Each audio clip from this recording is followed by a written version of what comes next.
الرحيم نحمده ونصلي على رسوله الكريم أما بعد فأعوذ بالله من الشيطان الرجيم بسم الله الرحمن الرحيم القارعة ما القارعة وما أدراك ما القارعة يوم يكون الناس كالفراش المبثوث وتكون الجبال كالعهن المنفوش فأما من ثقلت موازينه فهو في عيشة راضية وأما من خفت موازينه فأمه هاوية وما أدراك ما هي نار حامية صدق اللہ العظیم۔ حضرات سامعین کرام، آج کی اس مجلس میں ہمارے پیش نظر سورۃ القارعہ کی تفسیر ہے۔ آپ حضرات یہ بات جانتے ہیں کہ سورۃ القارعہ یہ مکی سورت ہے اور یہ قرآن کریم کی ان مختصر صورتوں میں سے ہے جو نزول کے اعتبار سے قرآن کریم کی ابتدائی صورتیں ہیں۔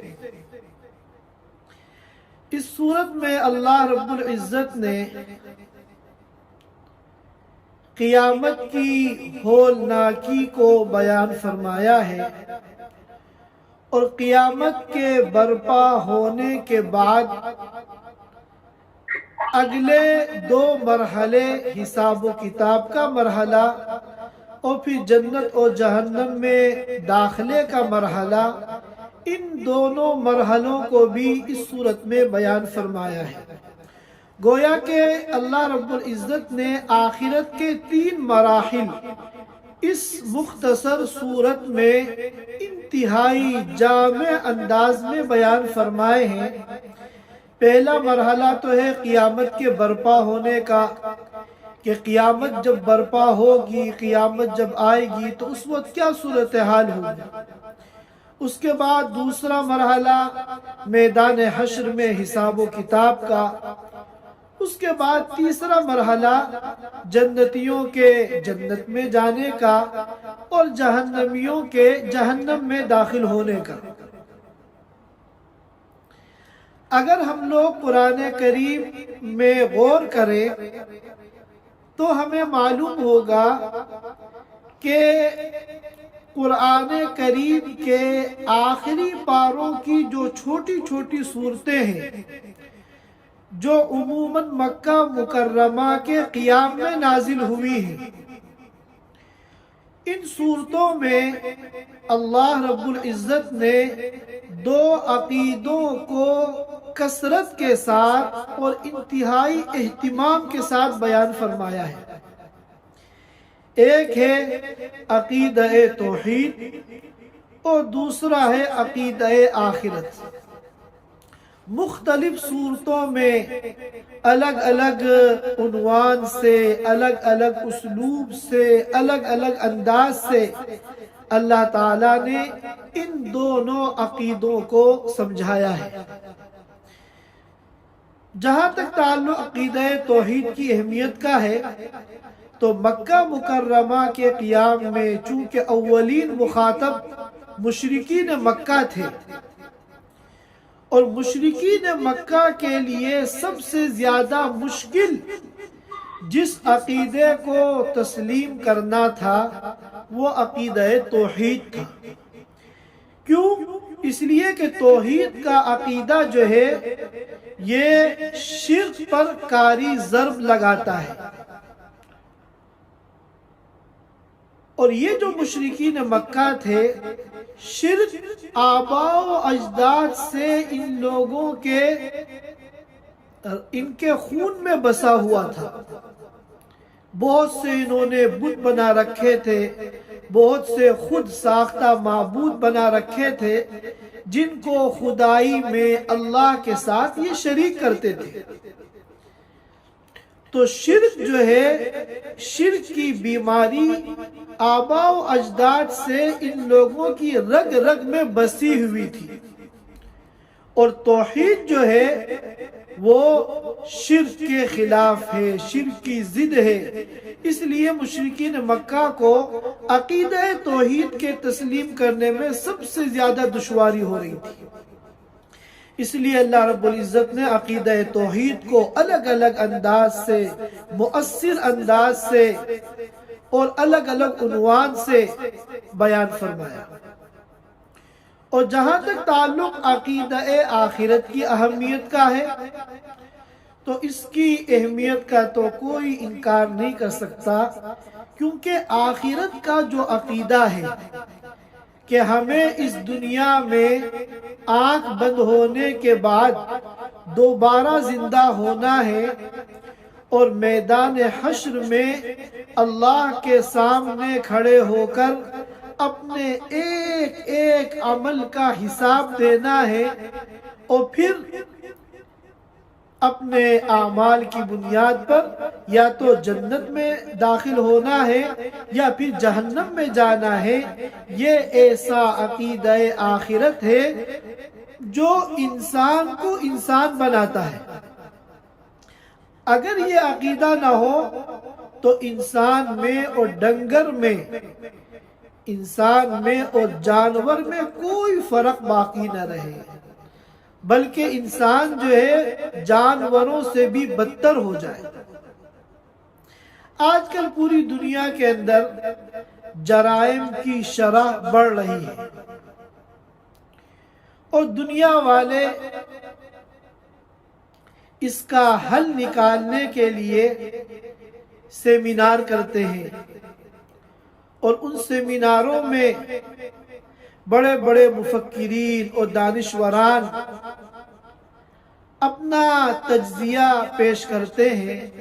بعض لوگ کہتے ہیں کہ جرائم کی جو بنیادی وجہ ہے، جرائم کا جو بنیادی سبب ہے، وہ تعلیم کا فقدان ہے، یعنی ایجوکیشن کی کمی ہے، کہ جب تعلیم کی کمی ہوتی ہے، ایجوکیشن کا فقدان ہوتا ہے، تو اس سے جرائم معاشرے کے اندر، سوسائٹی کے اندر پیدا ہوتے ہیں۔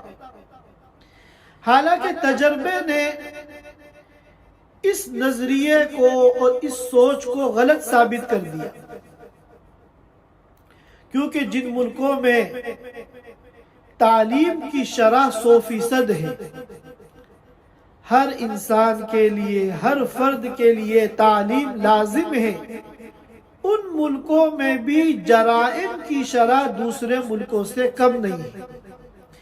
معلوم ہوا کہ تعلیم کی کمی یا تعلیم کی زیادتی، اس کا جرائم کے ہونے نہ ہونے سے کوئی تعلق نہیں ہے۔ بعض لوگ یہ رائے پیش کرتے ہیں کہ جرائم کا جو بنیادی سبب ہے وہ غربت ہے۔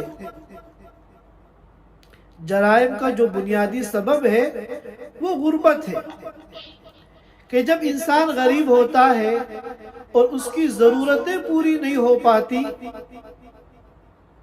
تو پھر وہ جرائم کی دنیا میں قدم رکھتا ہے، چوری کرتا ہے، ڈکیتی کرتا ہے، لوٹ مار کرتا ہے، لوگوں کو دھوکے دیتا ہے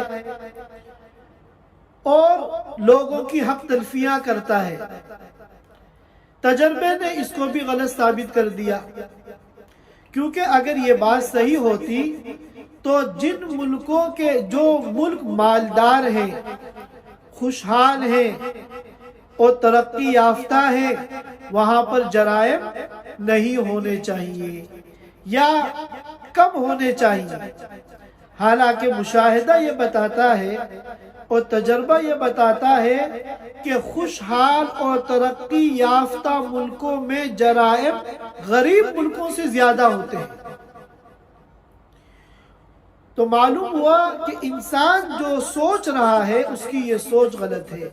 اصل جو دلوں پر پہرا بٹھاتا ہے وہ عقیدہ آخرت ہے، اللہ کا ڈر ہے، آخرت کا ڈر ہے۔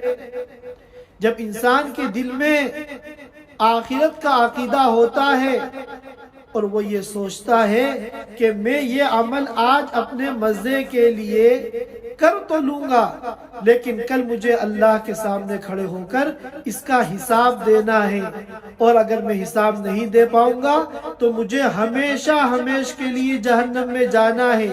یہ وہ عقیدہ ہے جو انسان کو جرائم سے روکتا ہے۔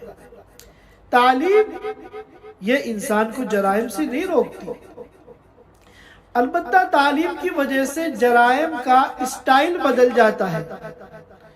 جو غریب لوگ ہیں جو غریب لوگ ہیں، ان پڑھ ہیں، ان کا انداز جرائم کا جو ہے کچھ اور ہے، اور جو تعلیم یافتہ ہے ان کے جرائم کا، ان کے گناہوں کا اسٹائل الگ ہے۔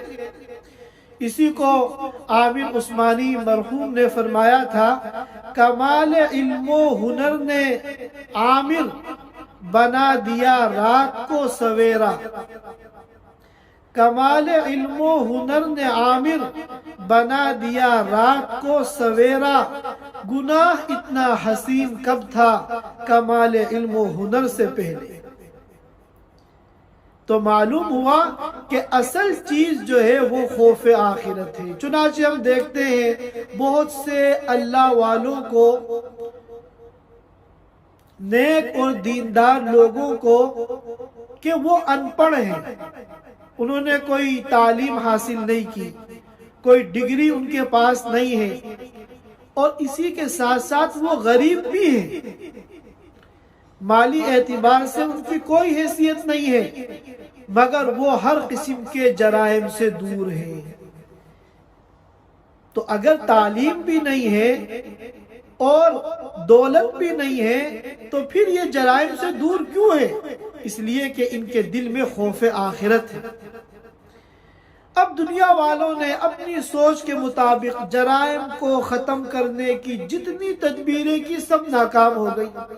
اب آپ دیکھیے پولیس کا نظام قائم کیا گیا، عدالتیں قائم کی گئی، نتیجہ کیا نکلا کہ خود پولیس جو ہے یہ بدعنوانی کا شکار ہو گئی، اور عدالتوں کے اندر بدعنوانیاں ہونے لگی۔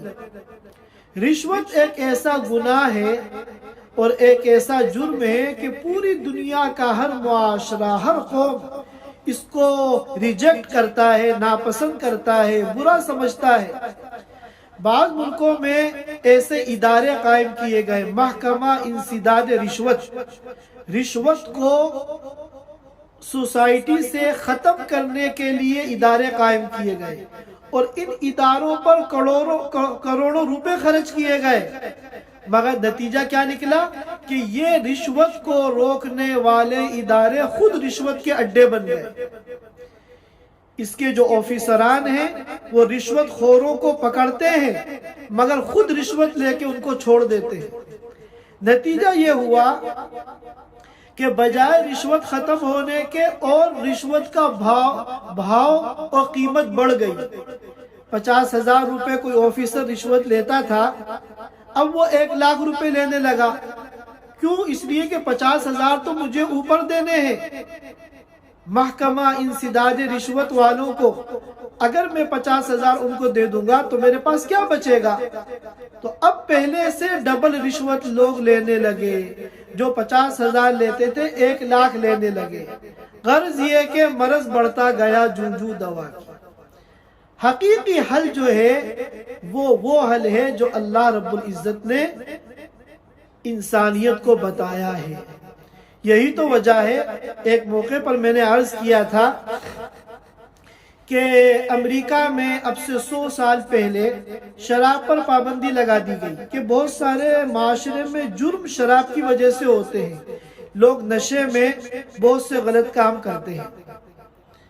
اب جب یہ پابندی لگ گئی تو لوگوں نے شراب کھلے عام پینی تو چھوڑ دی، کیونکہ کھلے عام اگر پیئیں گے تو پولیس پکڑ کے لے جائے گی، تو چوری چھپے انہوں نے گھروں میں شراب پینی شروع کر دی۔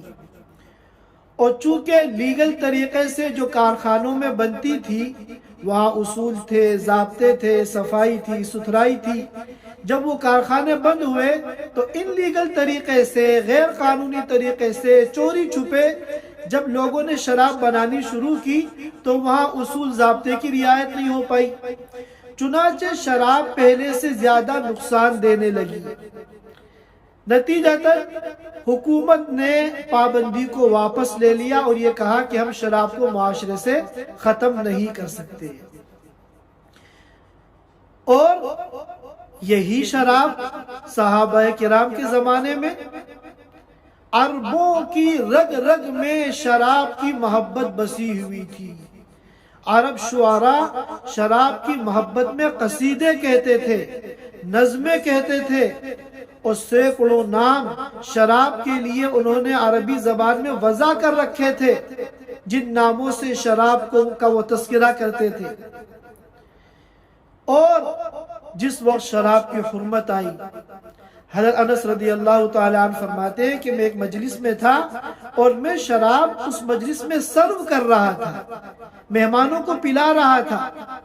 اس دوران باہر سے ایک منادی نے اعلان کیا، الا ان الخمر قد حرما، سن لو شراب حرام ہو گئی ہے۔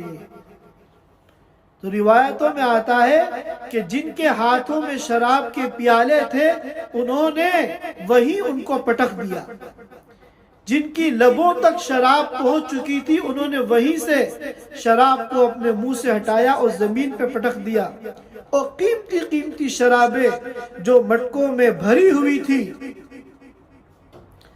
خود استعمال نہ کرتے، اگر ان کو بیچ دیتے غیر مسلموں کو تو کتنا مالی فائدہ ہوتا، مگر ان سب کو بہا دیا گیا۔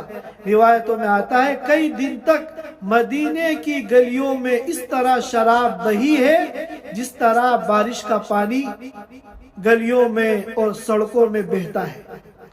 تو معلوم ہوا کہ اصل جو جرائم کو کنٹرول کرنے والی چیز ہے اور انسان کے دل پر پہرا دینے والی چیز ہے وہ عقیدہ آخرت ہے۔ جب انسان کو مرنے کے بعد حساب کتاب دینے کا ڈر ہوگا، خوف ہوگا، تو یہ چیز اس کو گناہوں سے روکے گی۔ اس تمہید کے بعد اب ہم اس سورت کا ترجمہ سمجھنے کی کوشش کریں گے۔ اللہ تعالیٰ فرماتے ہیں القاریہ،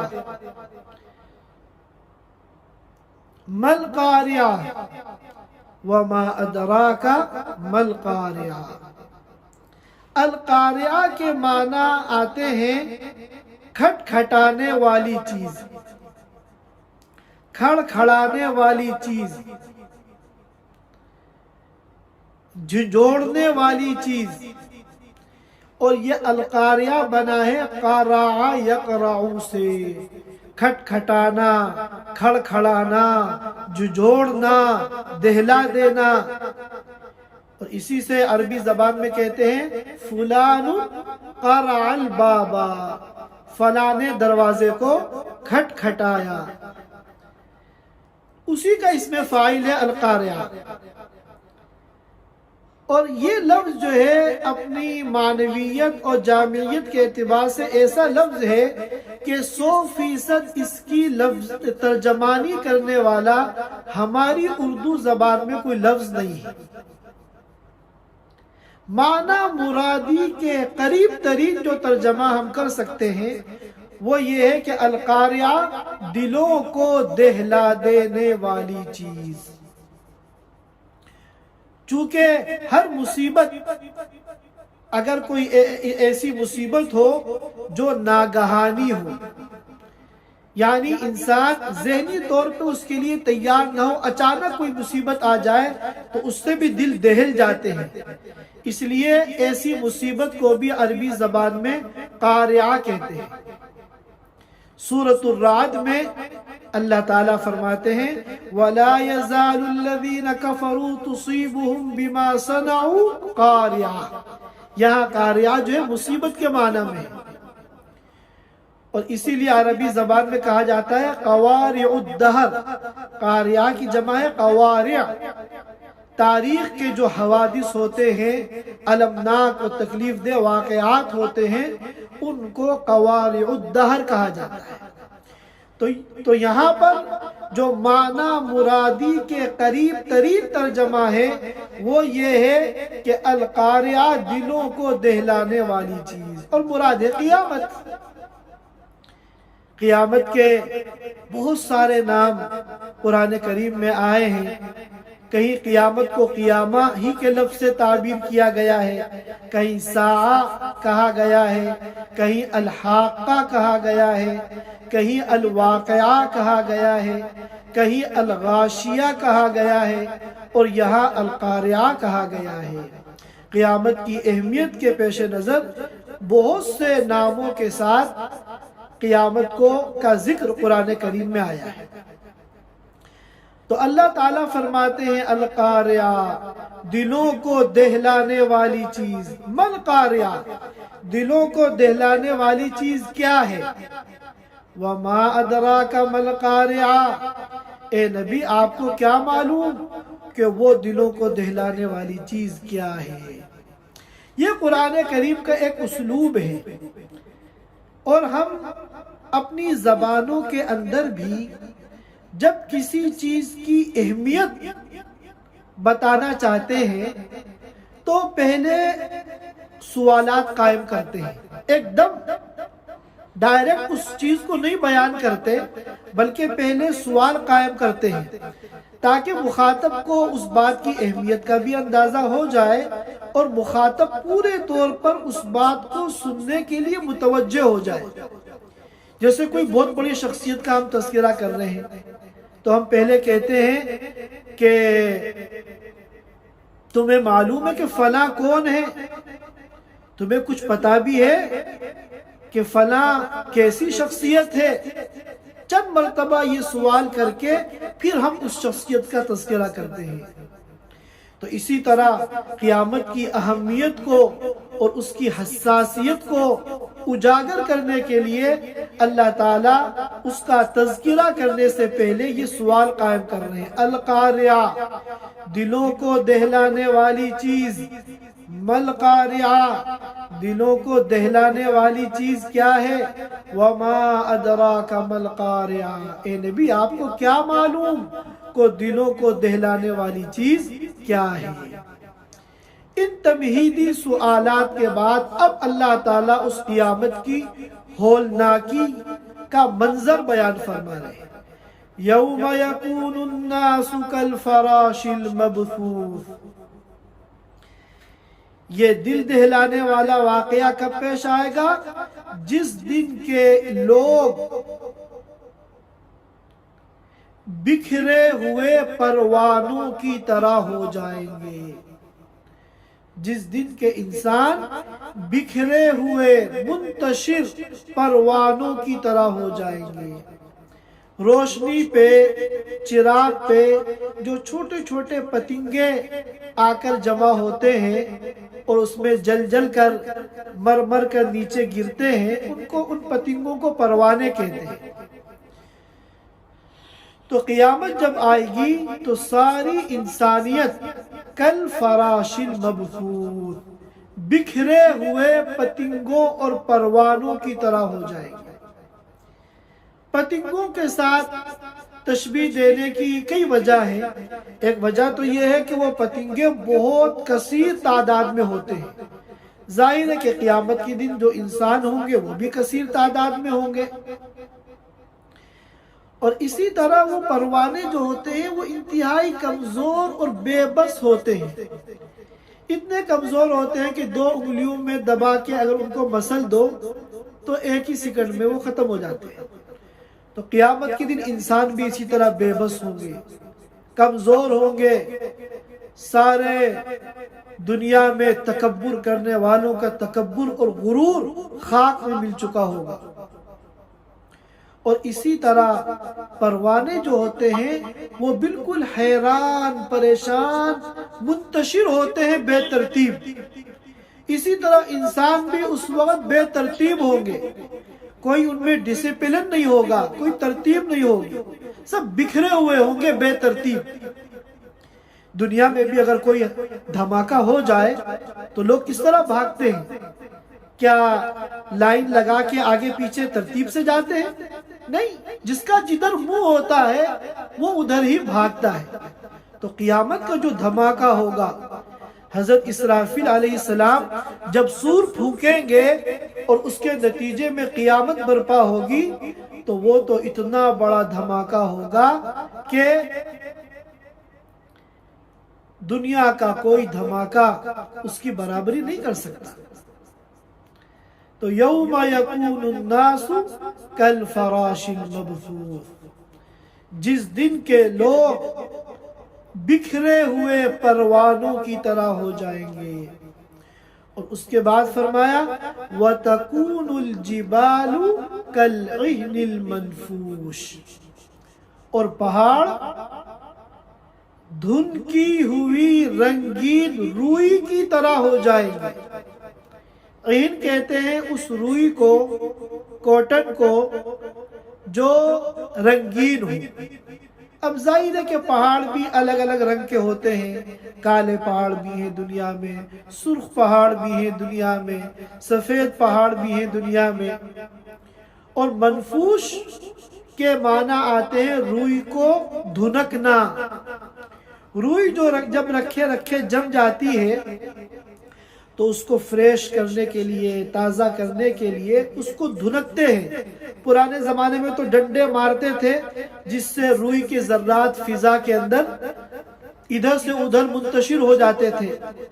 اور آج کے دور میں ہر چیز کے لیے مشینیں بن گئی ہیں، آج کل مشینوں میں روئی کو دھنکا جاتا ہے۔ تو روئی کے جو گالے ہوتے ہیں اور ذرات ہوتے ہیں وہ فضا میں منتشر ہو جاتے ہیں۔ پہاڑ کی حالت کو کیوں بیان کیا؟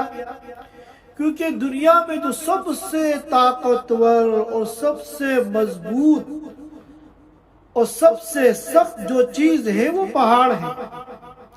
جب پہاڑوں کا یہ حال ہو جائے گا قیامت کے دن کہ وہ روئی کے گالوں کی طرح بکھر جائیں گے تو آپ دنیا کی دوسری جو چیزیں ہیں ان کا بہت آسانی کے ساتھ اندازہ لگا سکتے ہیں۔ بڑی بڑی بلڈنگیں، بڑے بڑے فلائی اوور اور بڑی بڑی عمارتیں جن پہ آج انسان فخر کرتا ہے، ان کا کیا حال ہوگا اس کا اندازہ لگانا آسان ہے۔ جب پہاڑ کا یہ عالم ہے کہ وہ روئی کے گالوں کی طرح اور دھنکی ہوئی روئی کے ذرات کی طرح بکھر جائے گا، جبکہ پہاڑ کتنی مضبوط اللہ کی مخلوق ہے، اتنی مضبوط اللہ کی مخلوق ہے کہ اللہ تعالیٰ نے جگہ جگہ جو پہاڑ بنائے ہیں یہ زمین کو ٹھوکنے کے لیے بنائے ہیں۔ جس طرح ہم کیل ٹھوک کر کسی چیز کو جما دیتے ہیں، اسی طرح اس روئے زمین کو جمانے کے لیے بطور کیل کے اللہ نے ان پہاڑوں کو ٹھوکا ہے، جس کو قرآن نے بیان کیا وَجَعَلْنَا الْجِبَالَ أَوْتَادًا، ہم نے جبال پہاڑ جو بنائے ہیں وہ میخیں بنائی ہیں، کیلیں جو زمین پہ ٹھوکی ہیں تاکہ زمین جو ہے جم جائے، حرکت نہ کرے۔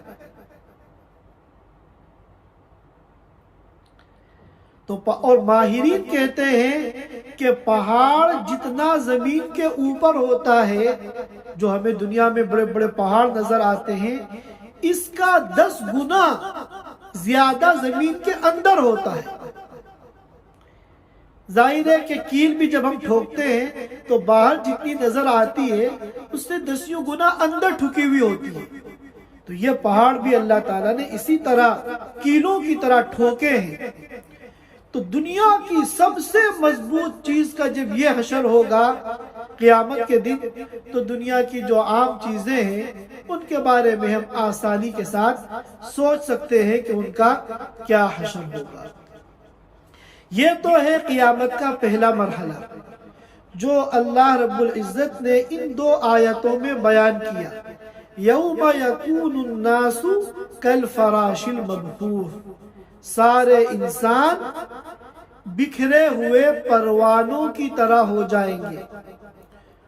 اور دوسری آیت وَتَكُونُ الْجِبَالُ كَالْعِهْنِ الْمَنْفُوشِ، جب قیامت اللہ برپا کریں گے تو بڑے بڑے پہاڑ رنگین اون کے ایسی اون جو رنگین ہے اور دھنکی ہوئی ہے اس کی طرح فضا کے اندر منتشر ہو جائے گی۔ پھر دوسرا مرحلہ ہے حساب کتاب کا۔ فَأَمَّا مَنْ ثَقُلَتْ مَوَازِينُهُ فَهُوَ فِي عِيشَةٍ رَاضِيَةٍ، اللہ تعالیٰ دوسرا مرحلہ بیان فرماتے ہیں کہ قیامت کے بعد جب اللہ تعالیٰ سب کو دوبارہ زندہ کریں گے اور میدان حشر میں اللہ کی عدالت قائم ہوگی، تو پھر ترازو میں اعمال کو تولا جائے گا۔ آج کل تو ڈیجیٹل ترازو ہوتی ہیں، لیکن پرانے زمانے میں اور آج بھی بہت سی جگہوں پر وہ ترازو ایسی ہوتی ہے کہ جس کے دو پلڑے ہوتے ہیں اور بیچ میں پکڑنے کا ہوتا ہے، اور ایک طرف تو اوزان رکھے جاتے ہیں لوہے کے 5 کلو کا، 10 کلو کا، 15، 20، 50 حسب ضرورت جو بھی ہو، اور دوسرے پلڑے میں وہ سامان رکھا جاتا ہے جس کو تولنا مقصود ہے۔ تو اسی طرح اس قیامت کے دن جو ترازو ہوگی اس کے ایک پلڑے میں تو نیکیاں رکھی جائیں گی، نیک اعمال، اور ترازو کے دوسرے پلڑے میں اس کے برے اعمال رکھے جائیں گے۔ پھر ان کو تولا جائے گا۔ اگر نیک اعمال کا وزن زیادہ ہے تو نیکیوں کا جو پلڑا ہے وہ بھاری ہو جائے گا اور جھک جائے گا، اور اگر برے اعمال زیادہ ہیں تو ان کا جو ہے وزن زیادہ ہونے کی وجہ سے جو گناہوں کا پلڑا ہے یہ جھک جائے گا۔ تو فرمایا فَمَنْ ثَقُلَتْ مَوَازِينُهُ، جس کے ترازو سے مراد یہاں کیا ہے؟ ترازو کا وہ پلڑا جس میں نیک اعمال ہیں۔ فَمَنْ ثَقُلَتْ مَوَازِينُهُ، جس کے ترازو یعنی ترازو کا وہ پلڑا جس میں نیک اعمال ہیں وہ بھاری ہو گیا، یعنی اس کا وزن زیادہ ہو گیا، تو یہ کامیاب ہوگا۔ فَهُوَ فِي عِيشَةٍ رَاضِيَةٍ، تو وہ ایسی زندگی میں ہوگا جو اس کی من پسند زندگی ہے، جو وہ چاہے گا، جس چیز کی وہ خواہش کرے گا، جو بھی اس کی چوائس ہوگی وہ جنت میں اس کو ملے گی۔ وَلَكُمْ فِيهَا مَا تَشْتَهِي أَنفُسُكُمْ وَلَكُمْ فِيهَا مَا تَدَّعُونَ، قرآن نے کہا کہ جنت میں ہر وہ چیز تمہیں ملے گی جس کی تم خواہش کرو گے۔ وَلَكُمْ فِيهَا مَا تَدَّعُونَ، اور جنت میں تمہارے لیے ہر وہ چیز ہوگی جو تم مانگو گے، جو چاہو گے وہ وہاں ملے گا۔ فَهُوَ فِي عِيشَةٍ رَاضِيَةٍ، وہ ایسی زندگی میں ہوگا جنت کی جو راضیہ ہے، اس کی من پسند زندگی ہے، ہر کام اس کی مرضی اور خواہش کے مطابق ہوگا۔ وَأَمَّا مَنْ خَفَّتْ مَوَازِينُهُ، اور بہرحال وہ شخص جس کے ترازو یعنی ترازو کا وہ پلڑا جس میں نیکیاں ہیں، خفت، وہ ہلکا پڑ گیا، یعنی اس کا وزن کم رہ گیا۔ اس کا مطلب یہ ہے کہ گناہوں کا وزن زیادہ ہو گیا۔